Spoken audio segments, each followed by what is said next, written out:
Super star Krishna నటించిన classic movie సింహాసనం లో నటించింది మందాకిని. తొలి చిత్రంతోనే తెలుగు ప్రజల్లో విపరీతమైన ఫాలోయింగ్ సంపాదించుకుంది. అందమైన గాజు కళ్ళు, క్యూట్ లుక్స్తో మాయ చేసిన ఈ బ్యూటీ బాలీవుడ్లో అప్పటికే పెద్ద స్టార్గా ఎదుగుతోంది. రామ్ తేరీ గంగా మైలీ స్టార్గా మందాకినికి గొప్ప గుర్తింపు ఉంది. చాలా కాలం స్టార్గా కొనసాగిన మందాకిని ఆ తర్వాత పరిశ్రమకు దూరమైంది. దాదాపు 20 సంవత్సరాల తర్వాత మందాకిని సినిమాల్లోకి రీఎంట్రీ ఇస్తోందనే ప్రచారం ఉంది. 1985లో విడుదలైన రామ్ తేరీ గంగా మైలీ చిత్రంలో గంగా సింగ్ పాత్రతో మంచి గుర్తింపు తెచ్చుకున్న మందాకిని 1996లో సినీ పరిశ్రమను విడిచిపెట్టింది.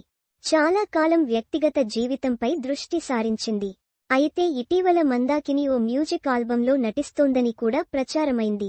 తల్లి పాత్రలో నటించే వీలుందని కూడా కథనాలొచ్చాయి. అయితే మందాకిని త్రోబ్యాక్ ఇంటర్వ్యూలో పురుషాధిక్యత గురించి, అధిక పారితోషికాల గురించి మాట్లాడింది.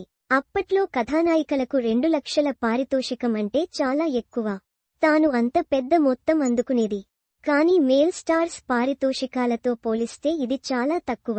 అయినా అప్పట్లో ఒక సినిమాకి 1 లక్షకు మాట్లాడుకుంటే 75,000కే వేరొక హీరోయిన్ నటించేస్తోందని నిర్మాత తనను మూవీ నుంచి తొలగించాడని వెల్లడించింది.